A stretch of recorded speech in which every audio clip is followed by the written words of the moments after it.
So some common reasons for not investing, why people put off investing, is the number one reason is fear of losing money. So the first is fear of losing money, because we hear so much in the news about how the market had a bad day and there's a recession looming, right? So there's always a lot of fear about bad things happening. And a lot of people who are fearful of losing money, they think of the stock market as a lottery, as some kind of like gambling in Vegas, right? But the stock market is not gambling. It's not dumb luck. You're not investing you're not just putting money and then hoping everything works out, right? You are investing in companies that are creating value, right? Like when you invest in Apple, you're investing in a company that is innovating, that is producing products that's changing people's lives. Or when you invest in NVIDIA, or when you invest in any tech stocks, or even other, more consumer-oriented, more value stocks as well. They're all doing things to change people's lives, and they're making products to enhance our economy. So it's not dumb luck. It's not just, putting your money in something and hoping things go well, but you're actually investing in something that is creating value for the world. So investing is very different than just, playing lottery. So the fear of losing money is really unfounded, because by not investing, you're actually guaranteed to lose money in the form of inflation. So this is just an example that shows how much money we lose with inflation. So if you had $100,000 sitting in your mattress, right, sitting under your mattress, I should say, for the last 30 years, from 1994 to 2024, the last 30 years, if you had $100,000 sitting in a mattress, that $100,000, whatever the $100,000 was able to buy in 1994, only buys about $47,500 worth of stuff today. So you've lost 52.5% of value of that money by not investing in the last 30 years.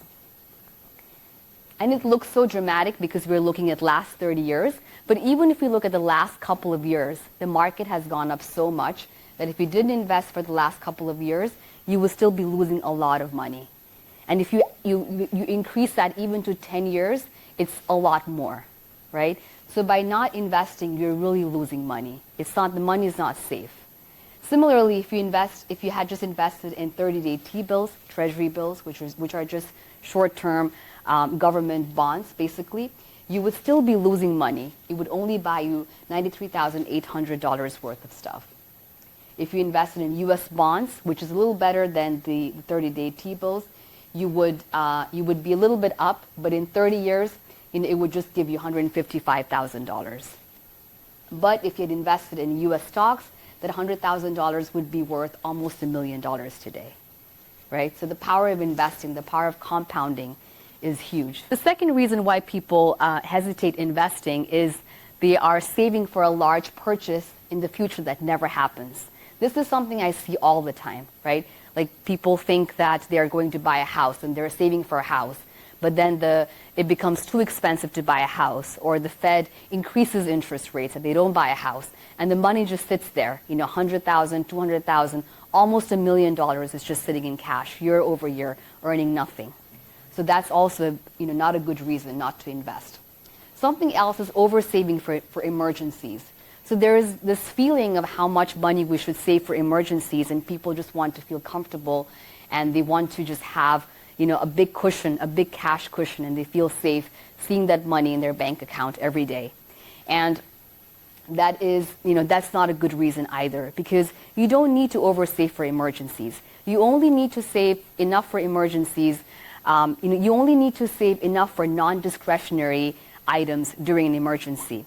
Now, what that means is if an emergency might be getting laid off from work, right? If you get laid off from work, if it takes you 2 months to find another job, that's the emergency time period, right? If it takes you a month, you only need to save for a month. If it takes you 2 weeks, you only need to save for 2 weeks.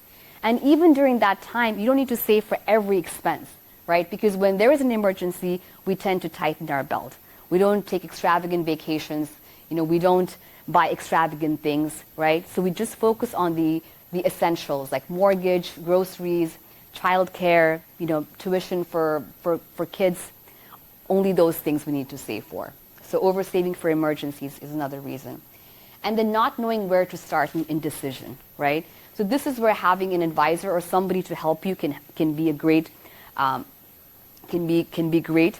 And sometimes people, they don't they don't tend to find an advisor, and they just kind of let the money sit there, and the months turn to years, and it just sits like that. So not knowing where to start is also another reason.